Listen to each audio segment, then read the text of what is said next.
Okay, good morning, people. I just want to request you one thing before we start. Please check whether you are now able to post your comments and let me know. Start. Please check whether you are now able to post your.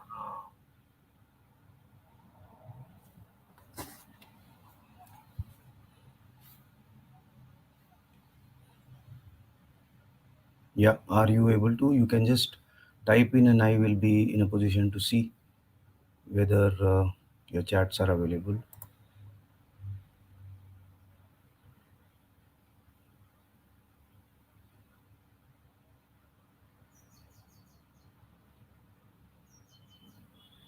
I don't know whether these chats are being seen by your screen.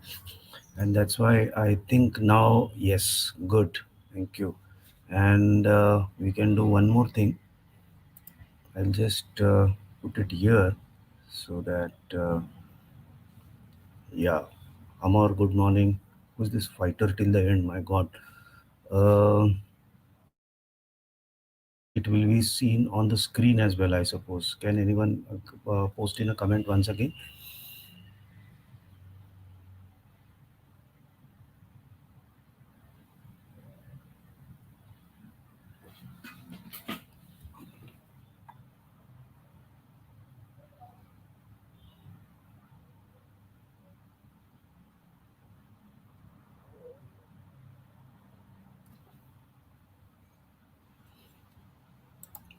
I'll hide that.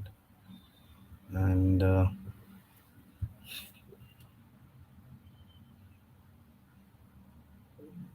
hello to all. Not many have joined. I don't know what the issue is today. It's already line 32, and not many students have seen watching the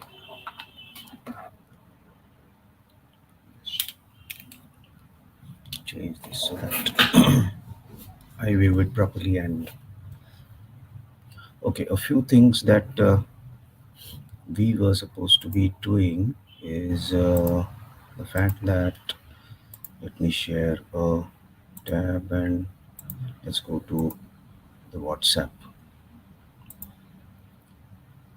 Okay. Uh, yes, I had asked you all to just let me know what we did last time, and yes, you all have rightly pointed out a few things. And to start with, first, as far as the rapid fluctuations in the city of Novi Urenge is concerned, is the fact that its location is more towards the poles, and the winds blow faster in these areas. And towards the poles, we also know that the Coriolis force is much stronger as compared to that near the equator as such. This could be some of the reasons, but the main reasons, if you see the, let me see if I can bring up the, yeah, if you see this, the rise in temperatures, it could be here or it could be here, is related to these stars here. Okay, this star is basically snowfall.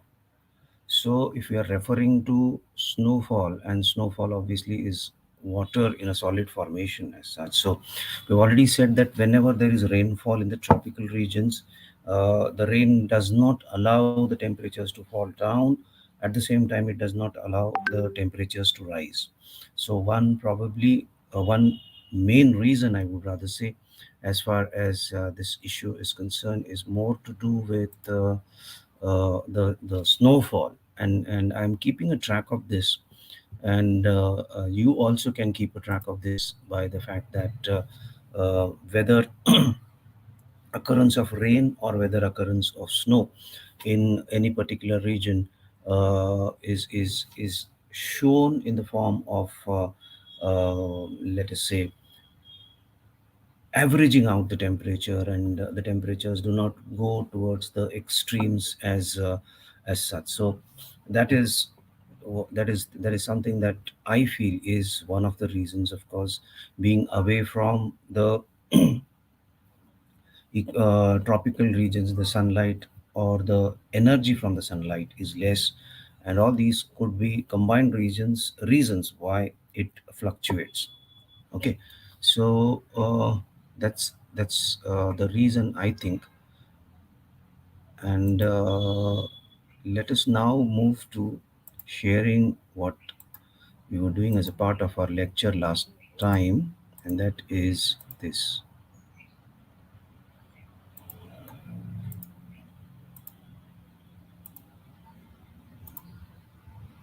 And we all know we have done this in the earlier lecture, and I'll just run through a quick revision of this. Okay, we all have seen how the thickness of these various layers are. Okay, the most broadest of all this is of course the mantle, which is around 2,900 kilometers, and the smallest I would say is the crust, which is around 40 kilometers only. And the possible reason why the crust is broken up into smaller pieces, because the internal layers are so thick that breaking them into pieces would obviously be a very difficult task.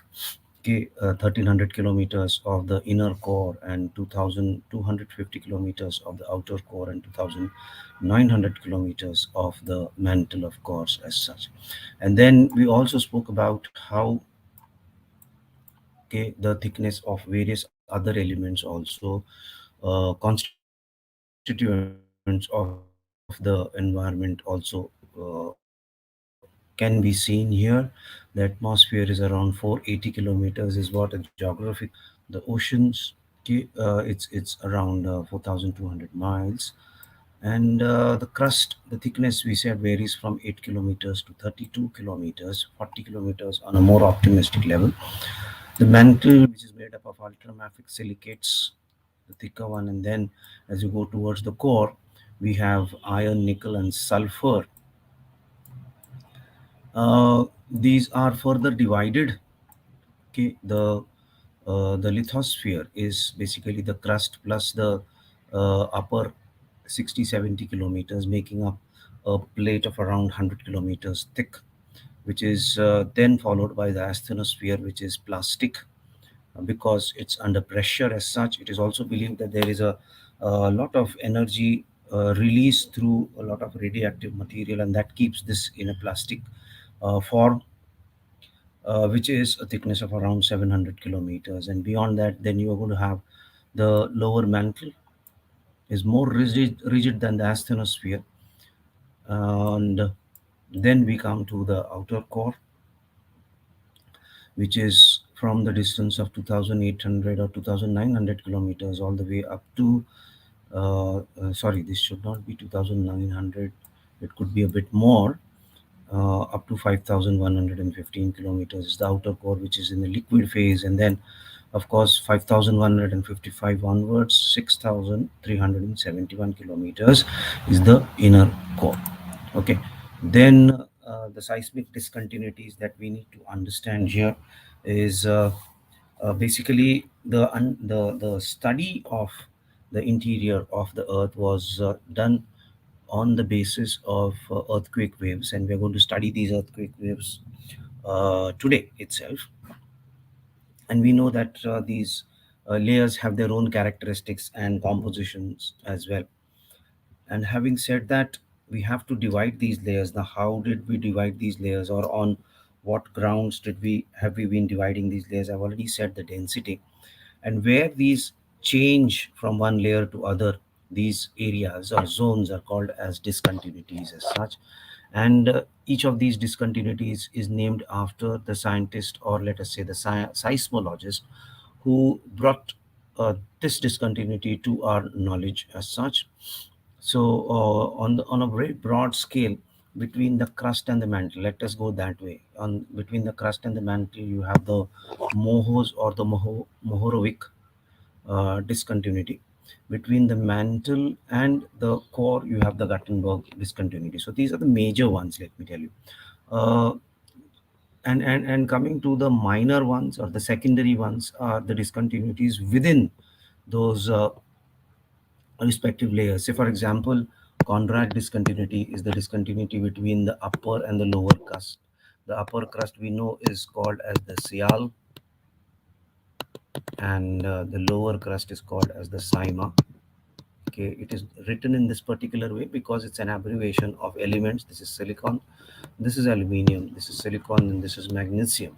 So upper crust and lower crust, in your school books you will remember, is referred to as Sial and Sima because of the constitution of silicic material and aluminium in the upper, and silicic material and magnesium in the lower one as such. Of course, we have gone into further details of this, which comes after this slide, and we'll be revising that as well. As far as the mantle is concerned, this discontinuity, which separates the upper and the lower mantle, is the Rapiti discontinuity. Sorry, Rapiti discontinuity. And as far as the cores are concerned, the outer and the inner core are differentiated through what is called as the layman's discontinuity as such. So this is to do with the discontinuities, and then we went into these respective properties, the chemical properties, okay, of the crust. A lot of other material we'll see here, and the density, however, is the lowest as far as the continental crust or the upper crust, let us say, to 2.7 to 3 grams per cubic centimeter, and the lower one is 3 to 3.3. As we enter the mantle, you enter 3.3, and then it keeps on increasing up to 5.7. This plays an important role as far as the transfer of seismic energy is concerned, and that's why we need to remember this. The core starts at around 10 grams per cubic meter, and as you go towards the center, it increases up to 13. Okay, the lithosphere, we know it's a brittle solid, and that is why we all know that the surface is broken up into pieces, which are called as plates, and plate tectonics is the latest theory as far as continental drift is concerned. Then you have the asthenosphere, which is a ductile solid. Okay, it changes. Mesosphere is the rigid solid, outer core is the liquid as such. And then we spoke about this, an interesting fact as to how the entire Earth, when we list the elements of the entire Earth, the sequencing is different as compared to the Earth's crust, where the sequencing is different. Oxygen and iron, the major ones, and silicon. They change their positions from the Earth's crust and the entire Earth on each side, respectively. Having said this, we have to also remember that those percentages would not matter. That's an academic part, I would rather say, basically, because whatever is high in the crust will nowhere compare to the other parts of the earth, basically because of the fact that the earth's crust makes not more than 1% of the total mass. Okay, however, the mantle makes up 70% and the core makes up the 30% as such. Okay, this should be 69 point something, this should be 29 point something, and this should be much below 1%. So these are estimations. The state we know is brittle as far as the crust is concerned. Plastic is mantle and semi-liquid. Outer core is liquid, and the inner core is solid as depth 0 to 30. Mantle 30 to 3000, and 3000 to 6000 is the next level as such. Density 2.7, and then mantle 3.3 to 5.5, and core 10 to 12, okay, 13 also. Material making up the chemical composition, silica and oxides. Obviously, you'll see here, say, oxygen and silicon. Okay, making up what, nearly 75%. As you go in, you'll see that iron joins the combination, and nickel as well. And no wonder iron comes up here also as such. Temperatures in Kelvin are seen here, but normally you'll see that we do measure temperatures with regards Celsius as such. So, and pressure in atmospheres. Okay, huge pressure as far as the center of the Earth is concerned. I have given you an idea of what the what 1 atmosphere means, and accordingly we can imagine the pressure when it comes to 1 million atmospheres and 1 crore atmospheres as well. Another slide showing further information as far as these layers are concerned. Okay, the asthenosphere solid but tactile, and lithosphere solid but brittle and 100 kilometers thick as such. Okay, the mesosphere, that's the lower mantle, is solid, and the outer core is liquid, and the inner core obviously is solid once again. And we have seen the materials which make up this, and then we came to this, I think, where I stopped last time. Okay, the thickness is 30 kilometers, and say the density is 2.2 to 2.9, 3.4 to 4.4, lower mantle 4.4 to 5.6, outer core 9.9 to 12.2, and 12.8 to 13.1 grams per cubic centimeter. As such, these are the types of rocks found in these regions as well, is what we had spoken about last time. And now let us move ahead. Okay, this is again a graphical pictorial representation of what happens as far as the interior of the earth is concerned. And we have to understand it with this reference: plate movement. When we say the continents are on the move, it is the plates refer to this. These plates is this darker side on the surface, and I'll just enlarge it to understand it further. You'll see that it is these plates which make up the crust, and you'll see that the liquid magma, or the liquid outer core, okay, it sends out these yellow things you see here. These are called as plumes. These are called as plumes, plumes. Okay, and these plumes are also associated to what are called as hotspots. I want you all to look into what hotspots are, and post it on the in now I'm not able to see these um, comments, so please don't comment them, or you can write the comment and you will have to again post it in the WhatsApp group as well. I'll just look into the comments when I come back to the main screen after I've finished my presentation as such. Now, what happens is these plumes, so-called plumes, they rise up, and when they rise up, you'll see that they set up a convectional current, in the sense that hotter things come up, and it replaces the colder things which are going to go down. So you are going to have convectional cells here, and it is believed that the movement is impacted in on the crust. Okay, this cellular movement of hot things coming up and cold things coming going down, it will happen like this. Say, for example, um, this is the outer core, and you have a plume coming up. Okay, and you have the crust somewhere here which is broken. Okay, let's just imagine this is broken. So this plume is going to send up a lot of hotness, and this is going to be replaced by a cold. So this is cold and this is hot. Okay, so this sets things into motion, and obviously all this is one content. So what happens is, while this moves, okay, this also moves. Obviously, this is not a movement that, as we experience, like you and me moving around or a vehicle moving around.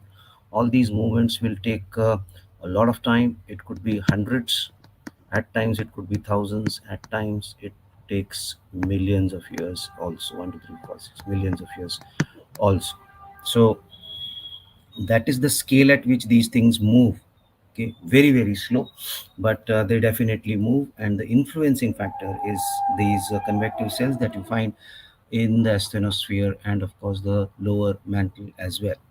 Then coming to studies of what we what and how we understand these whole things as far as the interior of the earth is concerned, you'll see that as far as the interior of the earth is concerned,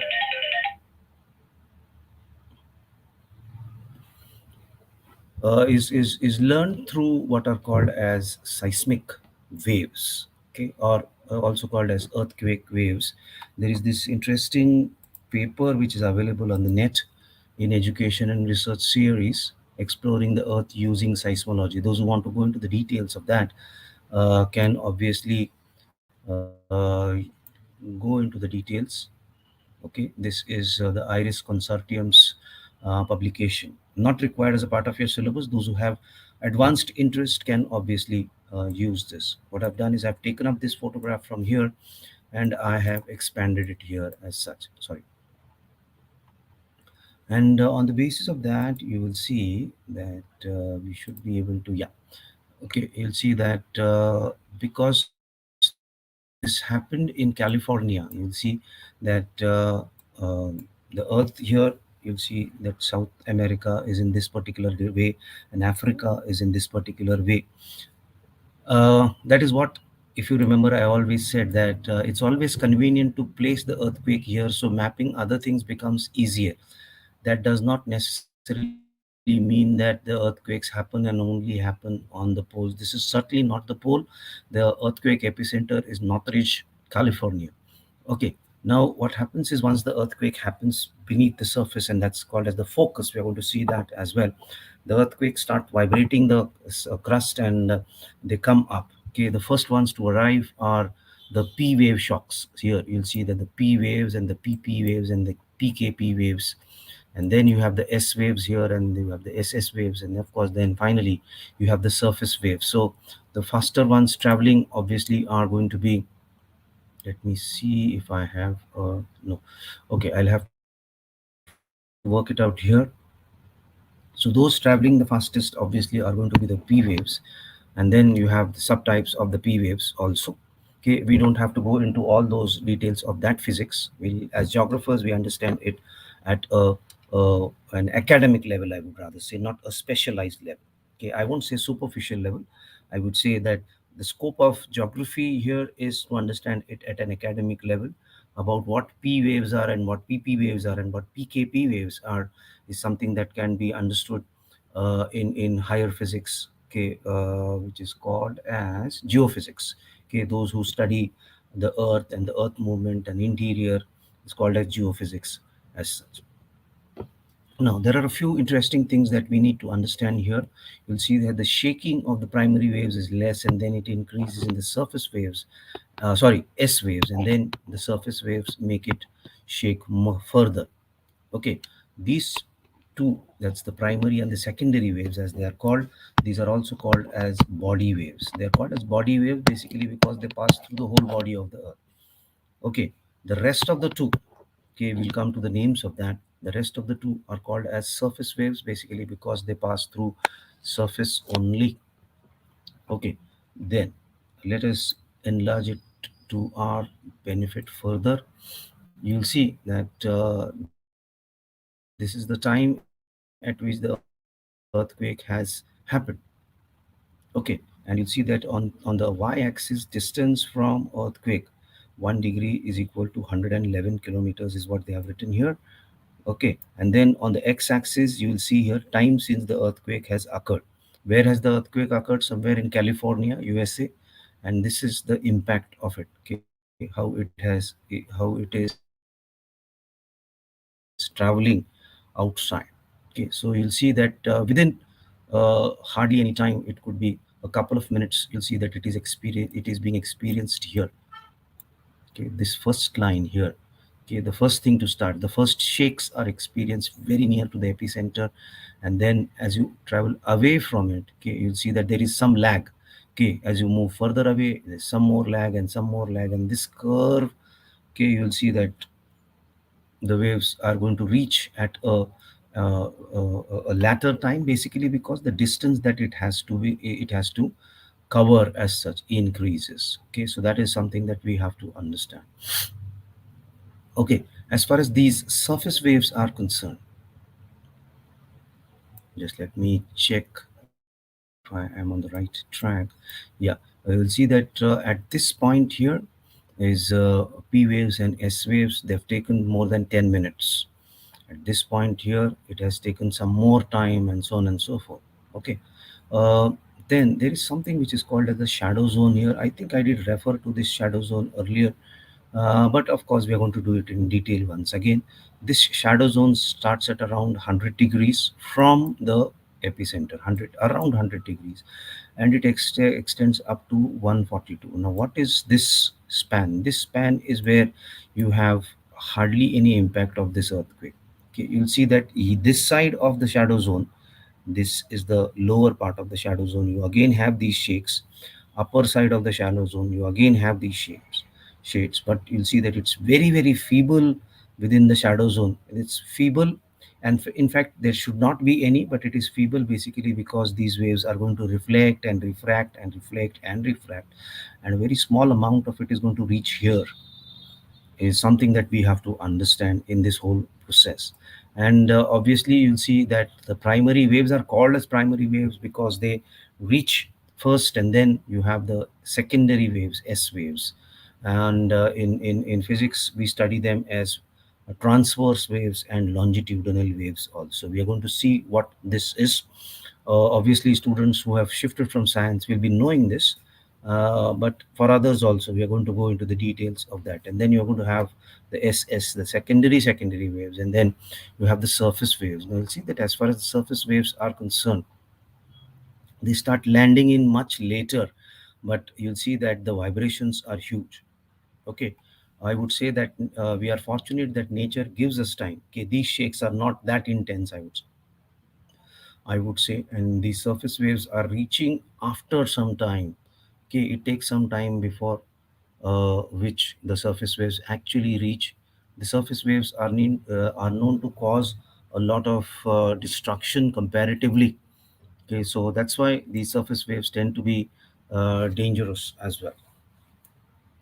We'll come back to this with a few more details. I'll just check if you have missed out. Yeah, as I said that if this is the epicenter, okay, 103 degrees is to which these waves are reaching. Okay, they are bouncing off this. Now why are they bouncing? We'll come to that. And then some waves have actually gone in. Okay, what are these? These are primary waves. You'll see refracted primary waves. They are refracted once and twice at this point. Okay, so from 103 to 143, so 40 degrees in between, you have no direct waves. And because you don't have direct waves, you'll see that the impact of the earthquake in these regions, okay, these regions, when I again repeat, this is a region of 103 degrees to 143 degrees from the epicenter of any earthquake, of any earthquake, not necessarily one earthquake, and it's certainly not from the poles.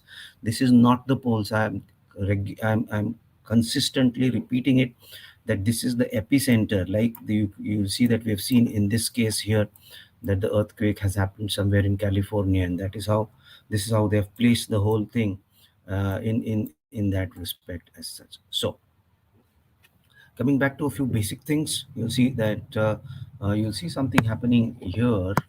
Okay, this is called as faulting. Okay, but this is what you see on the surface. Okay, this is a result of something that has happened in the interior, and the point at which this disturbance starts, that is called as the focus. Okay, I've seen students again being confused between a focus and an epicenter. Remember that at the focus there will be a release of energy, and this release of energy will start disturbing things around in a geometric way in the form of what are called as wave fronts. Okay, the first wave will leave and it will travel in a circular way outside in different directions. Okay, the point at which this wave front is going to reach the surface is obviously geometrically the point which is 90 degrees, exactly 90 degrees above the focus, and that's why that is also referred to as an epicenter. Okay, the actual impact of the earthquake for the crust starts seeing once these rays reach the epicenter. Okay, it happens at the focus. This is of this line, this is called as the fault line. The darker line, black line, is called as the fault line, or this is also called as the fault plane if you are going to refer the whole diagram in 3 dimension. So you'll see that this block is going down, the right side block is going down, and the left side block is going up as such. So this is how an earthquake happens, and the two major terminologies, focus and epicenter, to go along with that. Now when we are understanding the earthquake, okay, these are some modern methods through which they are actually plotting this. Okay, you could have multiple things. You'll see that you have two pointers here. Okay, one of them possibly is marking one type of wave. This could be P wave, and this could be surface waves, and so on and so forth. I'm not very known to this, but that's what it appears to be. Okay, or there could be some calibration also about this. These are some older ways in which seismographs were maintained. You'll see a spring here. I'm sorry we are not able to see that in much of a detail because the picture from Google itself was not of a high resolution. Okay, but this is only of an academic interest. Nowadays, you have these digital seismographs, as they are called. Okay, based on this, we decide what is the magnitude of the scale and how does it feel like as such. Before that, let me tell you that this is the Richter scale. The Richter scale, I would say, is more of a quantitative scale as such. Quantitative scale means you link it to some sort of a calibration. You are measuring it using some scientific instruments and so on and so forth. These magnitudes range between 0 to around 10, and you'll see that from up to around 4. Okay, they are called as minor basically because not many people are going to observe them. Okay, micro ones, say they keep on happening, millions. Okay, millions of micro earthquakes happen, but you'll see that these are the only ones recording only on the seismographs. Okay, no one is going to feel it. Okay, then we come to a scale which is beyond 2 and between 2 and 2.9. Again, a minor one, but again, not many people, but few sensitive people will feel it. Okay, you'll see that they'll when they feel it, they'll just look around and they'll say that, "Did you feel something? Did you feel something?" Is what they'll ask around. Not the others may not feel it, but there are some sensitive people. You have a million of such earthquakes happening every, over a million happening every year. And then the highest of the minor, some people feel it. And you'll see that some sensitive objects like long blades, fan blades, and window panes will just shake or tremor for some time, and so on and so forth. So these can be seen shaking, and you have what, around 1 lakh of these happening every year. You'll see that why I say that these are this the Richter scale is quantitative is that you'll see that the frequency is changing in from they are cutting down 1 0 at each level. As such, from 1 million they've cut down 1 0, you come to 10 lakhs. Sorry, the 1 million is 10 lakhs, so this comes to 1 lakh as such, and 1 lakh will come down to 10 to 15,000. These are called as light earthquakes. Okay, many people will feel it, and indoor objects and objects which with high sensitivity will shake and fall to the floor also. Beyond 5, these earthquakes are called as moderate ones, and they can destroy and damage buildings which are not built keeping the earthquakes in mind as such. How many of them happen every year? Around 1,000 to 1,500 do happen every year anywhere on the surface of this planet. Okay, then it comes to 6 to 6.9. These are called as strong. The shaking keeps on happening at a longer distance from the epicenter. Also, it damages good buildings also, which are old, but were built when they were built. They were built with earthquake resistant technology. But once they are old, such could be damaged. You will have 100 to 150 or such earthquakes in a year. 7 to 7.9 major earthquakes. Okay, widespread damage in most areas. You'll have 10 to 20 of them every year. And great earthquakes is widespread damage in large areas, 8 to 8.9. You'll have only one such thing per year as such. Severe damage to most buildings, 9 to 9.9. These are great earthquakes, again, in a higher sense. Okay, 1 in 5 to 50 years. 1 to 5 and 50 years. And 10 is such a huge, massive. Okay, in fact, 10 scale earthquakes of 10 on a scale of Richter have never been recorded because of the fact that at a scale of 10 in magnitude, the amount of energy released is so huge that uh, the the land will crumple up and down in the form of waves. Okay, it will roll up and down just like you see a sea wave rolling of water rolling towards the coast. Okay, such things happen with the land. Fortunately, there is no record of such an earthquake having happened, but as I said, that this is a more quantitative way of measuring an earthquake. This number is more a theoretical number as such. So that is as far as a Richter scale is concerned. Now, why is the Richter scale important? Basically, because there is one more scale that we tend to understand as far as measuring an earthquake is concerned, and that is the Marshall scale. The Marshall scale versus the Richter scale. As I said, that the Marcelli scale is more of a qualitative measurement, and Richter scale is more of a quantitative measurement as such. The effects, Marcelli scale will measure, or rather will sense the effects caused by an earthquake. Richter is actually measuring the energy released by an earthquake as such. The measuring tool, we all know seismograph, and the Marcelli scale, it's mere observation as such. Calculation includes quantified form of observation of human objects, man-made resources, etc. This is basically measured on a log scale. Now, I will ask you a question, which I've already asked to my BSc students, and you can see here it here as well, that this scale, 1 minus 1 0 1 2 3, minor minor minor, strong, major, great, and massive, okay, in this particular way, it's on a logarithmic base, okay, to the power 10 of maximum amplitude measured in microns. Now, all of us have studied log. Now, just imagine that you come across someone who has not understood log or has never studied a log scale as such. Let me tell you, earthquakes. One. Secondly, you'll have sound pollution. Okay, and let us say water pollution. The pH scale. Okay, all of these are measured on what is called as a log scale. I want you all to let me know what exactly would you explain to a person who does not understand anything, the mathematics of log scale or logs as such. How are you going to explain to that particular individual that an earthquake, a Richter scale is a log scale, a pH scale is a log scale, and say the decibel scale, sound pollution, the decibel scale also is a log scale as such. I want you all to think on that and let me know about this.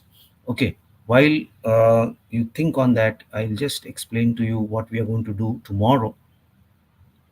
We are going to actually see how these various types of waves, the P waves and S waves, which are called as the body waves, these are the body waves, and these are the surface waves. The love waves and the rally waves are the surface waves as such. Okay, tomorrow we'll go into the details of trying to understand how and what this all is about. Okay, I'll just stop here today, and I'll come back to this. Okay, I see not many students are um, here. Now I want you all to post your attendance in the in the chat box. All these 21, please be quick and post your attendance here. Start posting it in the comments box, in the chat box, comment box. Yeah, please do that, so that I know exactly how many and who are the students who actually did attend the lecture as such. And if you have any query, by the way, you can also post that as well. Okay, you can show that. Okay, I can put it up like this also. Okay, or this one, and hide it. Sakshi Saptar is fighter till the end. Great. Okay, all the students, please post in your, how many of you are? 1, 2, 3, 4, 5, 6, 7, 8, 9, 10, 11, 12.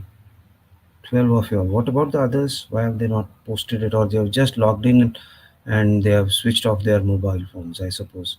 Uh, yes, Akhilesh says he has a question, he has a doubt. Yes, Akhilesh Deshmukh, you can post in your doubt. I'll answer it.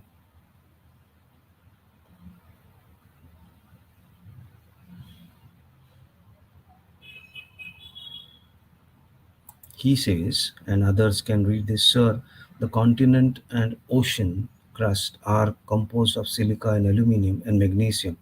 But is this classification out of date? Uh, I didn't exactly get your question, sir. The continent and ocean crust are composed of silica and aluminum. I would say I'm not exactly getting the sense of your question as to whether this classification is out of date. Uh, if I understand it right, I would say that silica and aluminum, the Cl, is basically these two, okay, silica and aluminum make the major components. Okay, there are other, but you'll see when you compare it to others, these are going to be in huge content. Okay, Cl and aluminum in the upper crust, and silica and aluminum in the upper crust, and silica and magnesium in the lower crust as such. So that is it. Okay, I don't think it is out of date. If you have explanations to that, I would request you to please post them in the in our WhatsApp group as well. If you have any observation about that, you could post it there as well. So I think I was able to just give some um, justice to your question. I'll check at my end, sir. Yeah, he says that, sir, I will send it on WhatsApp group. Great. We'll have a discussion around that when you post it on the WhatsApp group as well. So I will end the broadcast here, and we'll meet at 9:30 tomorrow. That's all for today. If you don't have any further question, even if you have any further questions, you can please post it up on the WhatsApp group as such. Thank you very much. Have a great day.